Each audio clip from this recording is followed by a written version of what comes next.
ان الحمد للہ والصلاۃ والسلام علی رسول اللہ اما بعد۔ محترم سامعین، واقعہ یوسف علیہ السلام کے سلسلے کا تیسرا بیان ہے۔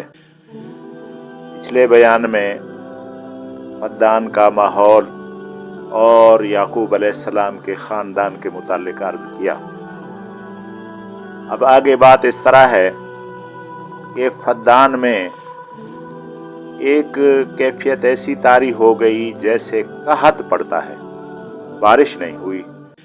تو جو بت خانے والے تھے وہ اور سارے لوگ یہ سمجھتے تھے کہ یہ بت جو ہے یہ ناراض ہے اور بارش اس وجہ سے نہیں ہو رہی۔ ناراض کیوں ہے؟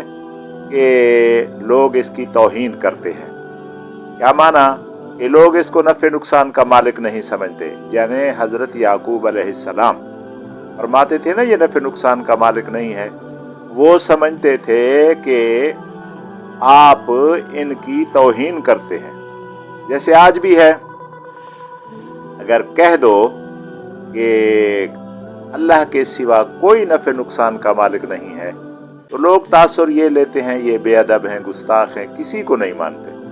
تو بہرحال قحط کا سا موسم ہو گیا، بارش نہیں ہو رہی تھی، تو لوگ یہ سمجھ رہے تھے۔ اسی اثنا میں حضرت یعقوب علیہ السلام کی بی بی راحیل کا زچگی کا وقت قریب آ گیا۔ تو زچگی کے وقت میں جس طرح عام طور پر عورتوں کو تکلیف ہوتی ہے، کبھی بے ہوشی بھی طاری ہو جاتی ہے، کبھی زیادہ دیر بھی لگ جاتی ہے، تو اسی طرح بی تھوڑی سی پریشان ہوئی، تھوڑی دیر لگی۔ تو لوگ جو ہے وہ یہ سوچنے لگے کہ حضرت یعقوب علیہ السلام جو ہے وہ ان بتوں کی جو ہے وہ ناراضگی کا شکار ہو گئے ہیں، اس وجہ سے بی کو کچھ ہو گیا۔ لوگ یہ باتیں کرنے لگے، یہ تاثر ہونے لگا۔